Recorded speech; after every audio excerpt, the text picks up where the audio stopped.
علي قعل قوليد وحوي وفنان وين وهيسا علي بالمركة هوري إن تاريخ هذا فنك waxaan soo bilaabay 78 ayaan masrax soo fuulay halkee ka bilowday xamar tiyaatarkii muqdisho miya ha xamar ka bilaabay badna hargeysa inta laga joogtay hargeysa waxaan imid 84kii masiiba ayaan wax kala dhigay juba iyo aniga iyo fanaanin kale oo fara badan masiibada dunida iyadoo macallin ha dib aan u noqday hadana tiyaatarkan ku noqday maamul lacageedan markii dambe ku wareega xafiisyan ka shaqeynay intii heesaha kuugu horreeyay markaa balka hor heesii horreeyay waxay xafisay Daawud Cali Masxaf waana isla runta laga ma boqo haye saaxiibtinimada ka binda waaga saaxiibku wuxuu yahay ay ka hadlaysaa laxankana waa karoona eryadan waxa sameeyay Salabaan Baashi Muuse Cawad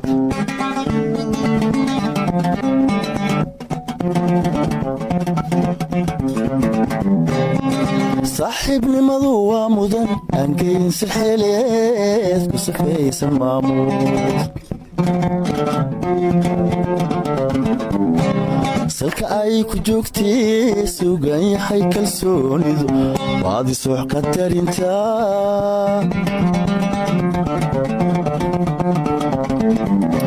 sumad loogu dorto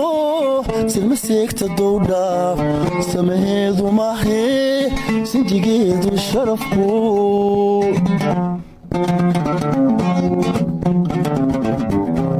soo jiran ku yahayo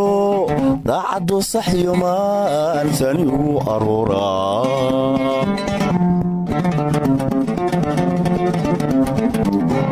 suura aysbaarashadu sugurdaha xumaantiyo fuudeejiyo si dalaagiyo waasedo ka xeldhe sida shada dangaariyo damac loogu sahantago waaw markaa waxa weeye da saaxiibtinimadii waxa weeye waa wax weyn macnaheedu la iskhiyaamo maaha alla waayo ha ma jacayl bad ku jeeday markaa ma hablaha du tirinaysay cali ma hortaniyow anigu gudbiyaan ahay waxa yaqaan ninkii sameeyay waa hagaag baxa jacaylka ma isku fiicantiin wallahi isku maxmed gabariyahayaan ku gudubay ku yawadaaga xaloodan garownayga waayin goornaba haddaad garan weyda soo gudabalka gorada ishqigaan u howlgalaye gorada ishqigaan u howlgalaye in cali gacal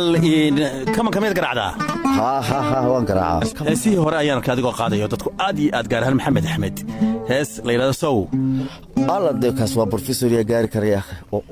yar haddaad bal aynu ku macasalaamayna dadka ka roone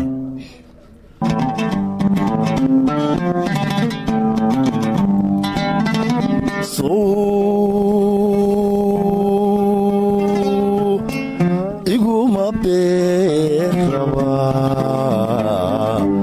soomaan balweeyaba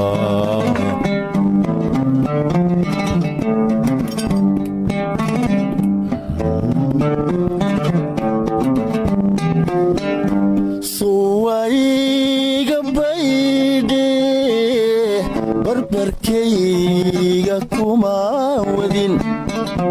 jacayl biili ma gooyso biyana kama mayraan waayahay aad iyo aad baad umahadsantay cali gacal يا محمد أحمد قاري كرب بسم الله ونحرص الله ونحرص